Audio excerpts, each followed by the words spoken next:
अस्सलाम वालेकुम, ईशा सुलेमान है। आज हम स्टार्ट करेंगे अपनी एक्सरसाइज नंबर 2.4। बेटा इसके अंदर हमने डिटर्मिनेंट की कुछ प्रॉपर्टीज़ पढ़नी है, तो स्टार्ट करते हैं। सबसे पहले है कि अगर ए आपके पास स्क्वायर मैट्रिक्स है, तो अगर आप उसकी कोई भी दो रोज या कॉलम आपस में इंटरचेंज करते हो तो आपको एक माइनस का साइन बाहर लगाना पड़ेगा। फॉर एग्जाम्पल, मैं अगर 3 4 को ऊपर लिख दूँ और 1 2 को नीचे लिख दूँ तो मुझे बाहर एक माइनस लगाना है, ठीक है। ओके, सेकेंड प्रॉपर्टी है कि अगर कोई सी भी दो रोज या कॉलम आइडेंटिकल है, फॉर एग्जांपल 1 2 3 4 5 6 4 5 6, अब देखें ये वाली और ये वाली रो एग्जैक्टली सेम है ना, तो जैसे ही अगर दो सेम आ जाती हैं हम फौरन से कह देते हैं कि उसका डिटर्मिनेंट जीरो है। और अगर कोई एक पूरी रो जीरो हो जाए या पूरा एक कॉलम जीरो हो जाए, अब देखिए रो नंबर 2 पूरी की पूरी जीरो है, तो हम तब भी कह देते हैं डिटर्मिनेंट जीरो है। और डिटर्मिनेंट हो या उसका ट्रांसपोज, दोनों आंसर सेम देते हैं। ये कुछ प्रॉपर्टीज है, ये आपने यूज करनी है इन क्वेश्चंस में। ओके, सो स्टार्ट करते हैं बेटे। पहले क्वेश्चन के ऊपर लिखा हुआ है कि एक्सपेंशन के बगैर आपने इसको प्रूव करना है, ठीक है। तो इसका मतलब है आपको प्रॉपर्टीज लगानी है। अब ये नहीं अगर आप इसको ओपन कर दोगे तो आपको मार्क्स नहीं मिलेंगे। स्टार्ट करते हैं। सबसे पहले अगर आप देखो तो जो आपका पहला कॉलम है, ठीक है, ये जो आपके पास नंबर्स हैं इसमें से फर्स्ट कॉलम में से आपके पास 9 कॉमन आ रहा है, ठीक है। हमने एक्सपेंशन के बगैर करना है ना, तो हम क्या करेंगे, चीज़ें कॉमन लेते हैं। तो अब अगर मैं 9 कॉमन लेती हूँ, ठीक है, और सेकंड कॉलम में से 27 कॉमन लेती हूँ। देखिएगा पहले में जब 9 कॉमन लिया है तो हमारे पास क्या आ गया, 9 1 ज़ा 9, 9 2 ज़ा 18, 9 3 ज़ा 27। 27 कॉमन लिया, 1 2 3। अब आप देखो इस पे कौन सी प्रॉपर्टी इंप्लीमेंट होगी कि कॉलम 1 और कॉलम 2 एग्जैक्टली सेम आ गए, ठीक है। हमें साइड पर बेटा हमें लिखना भी है किया क्या, मैंने 9 कॉमन लिया है कॉलम 1 से, 27 कॉमन लिया है कॉलम 2 से, ठीक है। अच्छा, अब देखो अब हमारे पास C1 और C2 दोनों एग्जैक्टली सेम हो गए ना, तो इस बात का क्या मतलब हुआ कि हमारा जो डिटर्मिनेंट है वो किसके इक्वल आने वाला है, जीरो के।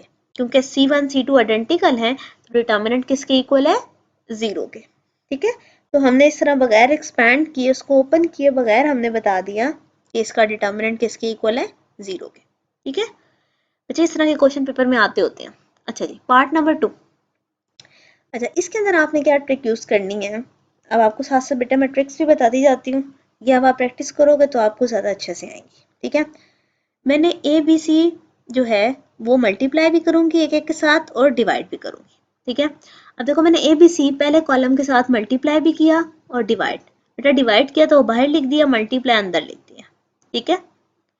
ओके, ये चीज़ तो आपको बेटा पता है ना, कोई भी चीज़ अगर हमने मल्टीप्लाई करनी है तो डिवाइड लाजमी होगी। तो डिवाइड वाली टर्म मैंने बाहर लिख दी, तो मैंने बाहर साइड पर लिखा कि मैंने मल्टीप्लाई और डिवाइड किया है किसको, कॉलम 1 को, ठीक है। मल्टीप्लाई ABC, एक सेकेंड इसको ज़रा थोड़ा सा नीट कर लें। आप यहाँ पर लिखो मल्टीप्लाई ABC बाय कॉलम 1, ठीक है। डिवाइड भी साथ लिख दो, अब बात एक ही है। अच्छा, अब उससे क्या हुआ, अब अगर आप कैंसिल करना चाहो तो ये जो टर्म कैंसिल हो रही है उन्हें कैंसिल कर दो, 1 बाय ABC आ गया। Okay, BC AC AP, again B and C, AC AB, B plus C। Okay, अच्छा अब अगर आप देखो अगेन कॉलम 1 और कॉलम 2 आपस में क्या हो गया, same, so determinant will be equals to zero. तो आप कहोगे जो डिटर्मिनेंट है वो क्या हो जाएगा, जीरो हो जाएगा, ठीक है। ओके जी, ओके, सो 1 बाई ABC को जीरो से मल्टीप्लाई करने से आंसर तो जीरो ही आएगा। नेक्स्ट पार्ट को देखते हैं। अब इसके अंदर आप क्या कर सकते हो, आपने क्या करना है, इसके अंदर हम लोग कुछ और हिंट्स देखते हैं और इस पे वो हिंट अप्लाई करने की कोशिश करते हैं। ओके, पहले कॉलम को अगर मैं मल्टीप्लाई करना चाहूँ तो C से मल्टीप्लाई करती हूँ, ठीक है। C से मल्टीप्लाई और बाय डिवाइड में लिख दिया, क्योंकि इसमें A B था, C नहीं था। ओके, इसमें A और C है, इसमें B नहीं है, तो B से बाय डिवाइड किया और अंदर B से मल्टीप्लाई कर दिया।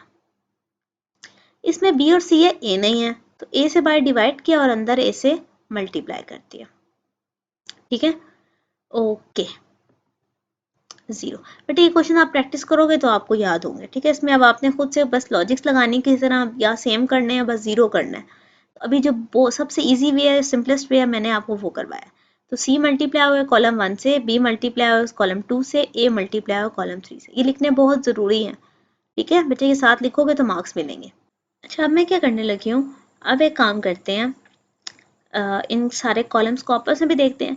बट एक अब आप जो है ना अच्छे से याद रखने हैं, प्रैक्टिस करने हैं, तो आपको ये वाले क्वेश्चन आएंगे। और इम्पॉर्टेंट है, एक आध क्वेश्चन शॉर्ट में लाजमी आता है इस एक्सरसाइज में से, ठीक है, जहाँ पे विदाउट एक्सपेंशन आपने क्वेश्चन सॉल्व करने हैं। अच्छा, अब क्योंकि मुझे इनको कैंसिल करना है, तो मैं देखें इनके साथ माइनस कर देती हूँ। अगर मैं पहले को माइनस लगा दूँ, तो अब देखो ये माइनस सी ए है, तो सामने वाले को प्लस ए सी होना चाहिए, ठीक है। तो मैं इस वाले टर्म को प्लस कर देती हूँ दोनों को। अब क्या होगा कि माइनस ए और माइनस सी हमारे पास है, बी को मैंने पॉजिटिव रहने दिया। अब ये मैंने क्यों किया है, ताकि इनके साइन ऑपोजिट हो जाए। अब क्या होगा, मैं इन सबको ऐड कर देती हूँ, कॉलम 1 में सारे कॉलम्स ऐड कर दूंगी, ठीक है। कॉलम 1 में कॉलम 2 और कॉलम 3 को ऐड करते हैं। अच्छा जी, अब देखें, minus A B plus A B क्या हो जाएगा, 0, प्लस ए सी माइनस ए सी 0, 0, ठीक है, क्योंकि माइनस सी बी है ना, प्लस सी बी से 0 हो जाएगा। अब इसे मेरे पास क्या हुआ कि मेरे पास जो कॉलम 1 है वो क्या बन गया, 0। इस बात का मतलब हुआ कि डिटर्मिनेंट भी क्या हो जाएगा, 0, ठीक है। ओके जी, अब मूव करते हैं नेक्स्ट पार्ट की तरफ, देखते हैं कि नेक्स्ट पार्ट में हमारे पास क्या डेटा गिवन है। अच्छा, अब इसके अंदर हमारे पास टिग्नोमेट्रिक चीज़ें हैं, तो इसको टेंशन नहीं लेनी कि अजीब चीज़ नहीं है, बस हमने कुछ आइडेंटिटीज, आपको याद हो, आप मैट्रिक में पढ़ के आए हो कि sine square theta cos square theta 1 होता है, 1 प्लस टैन स्क्वायर थीटा वो सीकेंट स्क्वायर थीटा होता है, और हमने एक और आइडेंटिटी पढ़ी थी कि 1 प्लस कॉट स्क्वायर थीटा वो सीकेंट स्क्वायर अल्फा के इक्वल होता है, ठीक है। अच्छा, अब हमने बस इन्हीं आइडेंटिटीज को इसके अंदर देखना है। अब अगर आप गौर करो, कॉलम 1 और कॉलम 2 इनको अगर ऐड करने से कॉलम 3 बन रहा है, ठीक है, क्योंकि आइडेंटिटीज है ना। अभी देखिएगा, मैं यहाँ पे करती हूँ, कॉलम 1 में कॉलम 3 ऐड कर देती हूँ। बच्चे जिसमें ऐड करोगे ना कॉलम 1 प्लस कॉलम 3, अब मैंने 1 डैश इसलिए डाली है कि आपको पता हो कॉलम 1 में चेंजिंग होगी, कॉलम 3 में चेंजिंग फिर कुछ नहीं होगी, ठीक है। कॉलम 1 के अंदर मैंने कॉलम 3 ऐड कर लिया, 1 माइनस कोसेकेंट स्क्वायर अल्फा, बाकी दोनों कॉलम एज इट इज आ जाएंगे, ठीक है। ओके, अब नेक्स्ट स्टेप क्या होगा, अब यहाँ पे वैल्यूज डालते हैं, इन दोनों का आंसर क्या आता है, 1 सीकेंट स्क्वायर अल्फा, और 1 माइनस कोसेकेंट जो है वो माइनस कॉट के इक्वल आ जाएगा। अब अगर आप यहाँ से गौर से देखो, अगेन कॉलम 1 और कॉलम 3 आपस में क्या हो गया, एग्जैक्टली सेम हो गया। अगर दो आइडेंटिकल कॉलम्स आ जाए तो आपका आंसर 0 हो जाता है। इसको नीट कर लें थोड़ा सा, okay, 1 1, so column 1 and column 3 are equal, so आपका डिटर्मिनेंट हो गया, so determinant will be equals to 0, ठीक है। ओके जी, यहाँ पे स्पेस थोड़ी सी कम है, सो नेक्स्ट पेज पे नेक्स्ट पार्ट सॉल्व करते हैं, ठीक है, क्योंकि वो क्यूबिक है तो ओपन करना पड़ेगा फार्मूलास वगैरह। तो ये था आपका पार्ट नंबर 4, इसके अंदर आपने आइडेंटिटीज लिखी। मूव करते हैं part 5।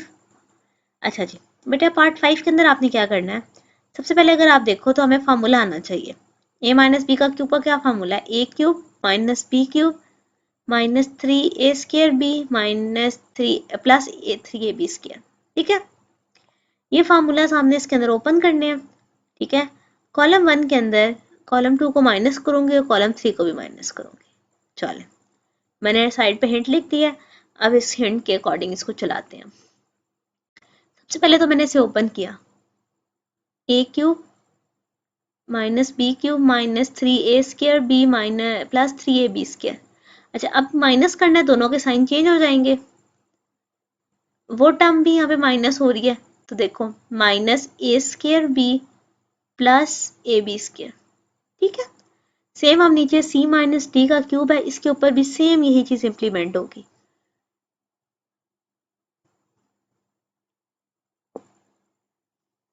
So C D square minus C cube plus D cube. But ये क्वेश्चन मुश्किल नहीं है, बस आप में थोड़ी सी प्रैक्टिस रखनी है, आपको ये हिंट्स एक दफ़ा समझ आ जाए कि हमने कैसे जीरोस वगैरह बनाने हैं, बाकी ये इजी हो जाता है क्वेश्चन सॉल्व करना, लेंथी नहीं है, ठीक है। सो हमारे पास minus E cube plus F cube minus E square F plus E F square. ठीक है, अब बाकी दोनों ऐसे कॉलम जो हैं वो रिपीट करते हैं, उनमें हमने फिलहाल कोई चेंजिंग नहीं की। ओके, इसको सॉल्व कर दें। A square B minus A B square C square D minus C D square E square F minus E F square. ठीक है, अच्छा अब देखो तो जो हमने स्टार्टिंग वाले सारा ऐड वगैरह किया, सबट्रैक्ट किया है, कुछ कैंसिल हो रहा है तो हम उसे कैंसिल कर देते हैं। ओके, ये थोड़े से स्पेस थे मैंने रिमूव किया। ओके, ये कैंसिल हो रहा है, ये कैंसिल हो रहा है हमारे पास, और दिस वन ये और ये हो गया। ठीक है, अच्छा अब ये हमारे पास जब कैंसिल हो गया तो हमारे पास क्या रह जाएगा, हम इनको आपस में सॉल्व करते हैं। बेटे -3 और माइनस दिस वन तो -4 और +4, सेम नीचे भी यही ऐसे ही आएगा, ऊपर ए बी के साथ है, नीचे सी डी है। एक सेकेंड इसको रेस कर लें, आपके पास आएगा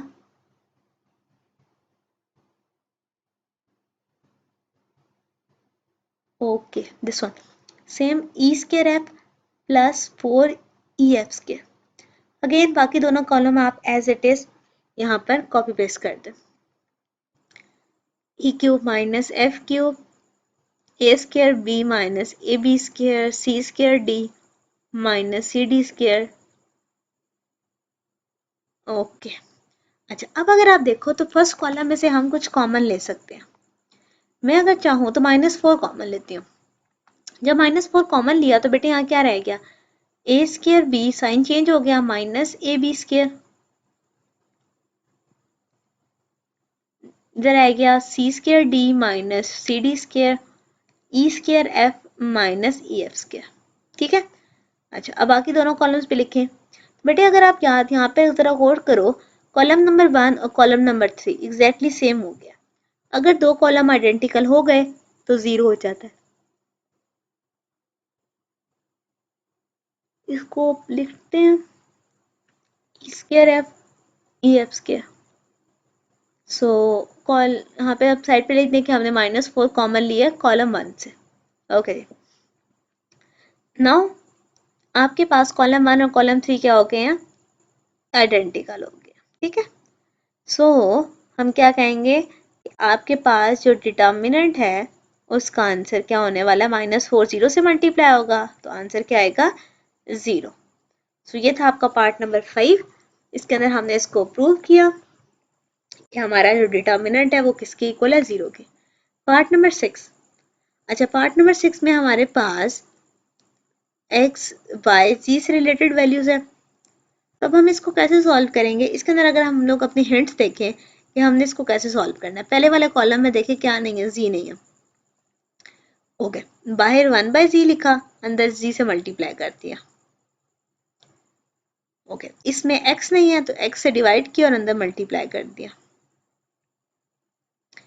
ओके, इसमें y नहीं है इस कॉलम में तो बाहर y लिखेंगे और अंदर y से मल्टीप्लाई कर देंगे, zy। ओके जी, हमने क्या किया, z को मल्टीप्लाई किया कॉलम 1 से, x को मल्टीप्लाई डिवाइड किया कॉलम 2 से और y को कॉलम 3 से। ठीक है, अच्छा अब अगर आप देखो तो हम क्या करने वाले हैं, इनके ऑपोजिट साइन तो ऑलरेडी है। कॉलम 1 के अंदर इन सबको ऐड कर देती हूँ, कॉलम 2 और कॉलम 3 को। ठीक है, अभी हमने पीछे भी इसी तरह की स्ट्रेटेजी की थी ना, तो मेरी पूरी कोशिश है कि हम सारे जितने भी क्वेश्चन है मैक्सिमम एक जैसी स्ट्रेटेजी रखें ताकि आपको याद रखने में आसानी हो। तो मैंने क्या किया, कॉलम 1 के अंदर प्राइम वेक्टर इसलिए डाला है कि आपको याद है कॉलम 1 में चेंज हो रहा है, कॉलम 2 कॉलम 3 ऐड किया। सो 1/xyz ये क्या बन गया, 0 0 0। तो अब आप देखें आपका एक कॉलम पूरा का पूरा 0 हो गया। अगर एक कॉलम पूरा 0 हो जाए तो डिटर्मिनेंट ऑटोमेटिकली 0 हो जाता है। सो हम यहाँ से क्या देंगे, एक सेकेंड, यहाँ पर ज़रा थोड़ी सी ब्रैकेट्स ठीक करूँ और फिर मैं यहाँ पर लिख देती हूँ कि हमने क्या किया है, कॉलम 1 0 हो गया, तो फिर 1 बाई एक्स वाई जी 0 से मल्टीप्लाई होके आंसर क्या आ जाएगा 0। सो यही था आपका पार्ट नंबर 6 जो कि आपने सॉल्व करना था। ओके, मूव करते हैं नेक्स्ट पार्ट की तरफ, पार्ट नंबर 7। अब इसके अंदर हमारे पास फार्मूलाज हैं। सो सबसे पहले तो हम फार्मूला ओपन करते हैं, A square B square minus 2ab, C square D square minus 2cd, E square F square minus 2ef। ये हमारे प्लस का फार्मूला है। ओके, सो प्लस का फार्मूला भी ओपन कर देते हैं, C square plus T square, और इधर भी E square F square plus 2ef।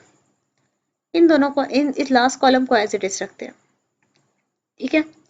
अच्छा, अब हम क्या करने लगे हैं, अगर आप देखो तो कॉलम 1 और कॉलम 2 को आपस में सब्ट्रैक्ट कर देते हैं, कॉलम 1 में से कॉलम 2 को माइनस कर देंगे, उससे क्या होगा, ए स्क्र बी स्क्र कैंसिल हो जाएंगे, माइनस की वजह से इनके साइन चेंज हो जाएंगे ना, तो हम साइन चेंज कर देते हैं, प्लस 2ab है तो माइनस 2ab हो जाएगा, और यहाँ पर C square D square minus 2cd है, तो minus C square minus D square minus 2cd। Same goes for the E and F, यहाँ पर हमारे पास माइनस 2ef, ठीक है। इन दोनों को एज इट इज दोबारा लिख दें, क्योंकि हमारा भी फिलहाल मेन कंसर्न पहले वाले कॉलम से ही है, उसी में हम चेंजिंग करके सॉल्यूशन की तरफ जाएंगे। ओके, तो बेटा अगेन आपको जब तक मैं ये लिख रही हूँ आपको फिर से बता रही हूँ, प्रैक्टिस ज़रूर कीजिएगा इन क्वेश्चंस की, बिना प्रैक्टिस आपकी एक्सरसाइज नहीं क्लियर हो गई, ठीक है। ओके, सो जो एक्स्ट्रा टर्म्स हैं उनको हम कैंसिल कर देते हैं, ये कैंसिल हो गई।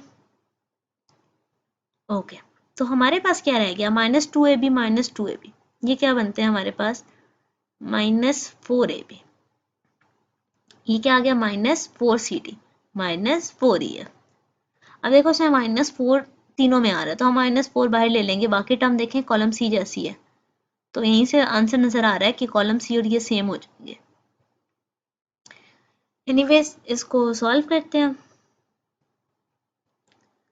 ए बी सी डी ई है, ठीक है। सो अब मैं माइनस 4 कॉमन लूंगी कॉलम 1 से, ठीक है। ओके जी, हम इसको कॉमन लेते हैं और कॉमन लेके लिखेंगे तो हमारे पास उसके बाद कॉलम 1 और कॉलम 3 सेम होने वाले हैं। एक सेकेंड, यहाँ पे एक इसको रेस करते हैं, बाय माइनस 4 लिखना है, सो ये आपके पास आएगा minus 4। Okay, A B C D E है, मिड वाली टर्म को ऐसे, बेटा आप चाहो ना तो ये फार्मूला दोबारा क्लोज करके भी लिख दो, अगर आप दोबारा पर लेंथी नहीं लिखना चाह रहे तो। मैंने क्लोज इसलिए नहीं किया कि आपको कंफ्यूजन हो गया कि मैम ने ओपन क्लोज क्यों बार बार किया। ए बी सी डी ई है। अब यहाँ पर अगर आप देखो तो आपको कॉलम 1 और कॉलम 3 आ गए एग्जैक्टली सेम। अब ये सेम आ गए हैं तो इसका मतलब है कि आपका डिटर्मिनेंट माइनस 4 से 0 मल्टीप्लाई हो जाएगा और आंसर क्या आ जाएगा 0, जो कि हमने प्रूफ करना था कि इसका डिटर्मिनेंट किसके इक्वल है 0 विदाउट एक्सपेंशन, ठीक है। सो ये था आपका पार्ट नंबर 7।